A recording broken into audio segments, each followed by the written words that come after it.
Have you ever wondered what turns a simple piece of fabric into something truly special?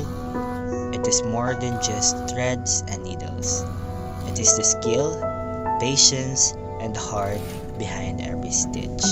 Join us as we reveal the hands and the passion that transform fabric into wearable art. Ako di ay si Mark Anthony Lasanas, 40 years old. Unay tulo ka anak. Ako sa artist, sastre. Bali ako gadalag yun tanan kay around sa trabaho sa tailoring. Saan mo pag-abot ani nga trabaho sir? Sa story behind ani nga inyong business po? Sa una, sa wala ka kuha nga trabaho, bali kuha yun akong skill, electronics. Yung ang panahon man god gagausab ga-advance ga ang mga kuan. Moton yung undang ko ngita pug lain niya. Ang kaya pud nga trabaho di pud layo sa ko kay wala ko mag-drawing. Nakita na ko ang tailoring nga maayo yung dagan tungod kay para sa kuha. Wala ko isuban nga tao kay nasa pa man god panon kabalo mo ko. Wala ko matahi. Wala ko muliaw.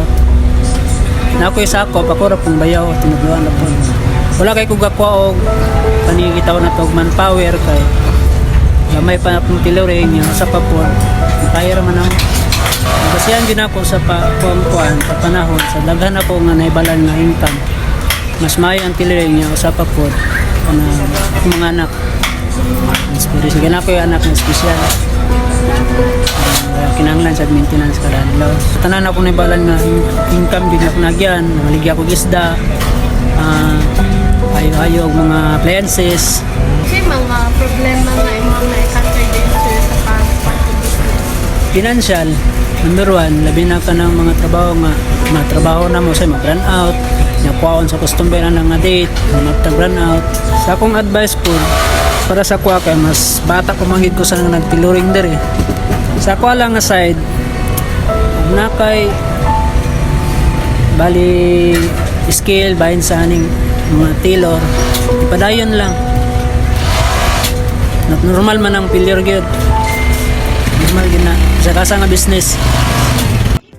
Behind every piece he makes is a story of strength and love. This artisan works hard not just to create clothes but to build a better life for his family. He has a child with special needs and he gives everything he has to make sure his family is cared for. His hands work with skill and care, but his heart is always with his family. For him, this isn't just a job. It's a way to give his child the support they need.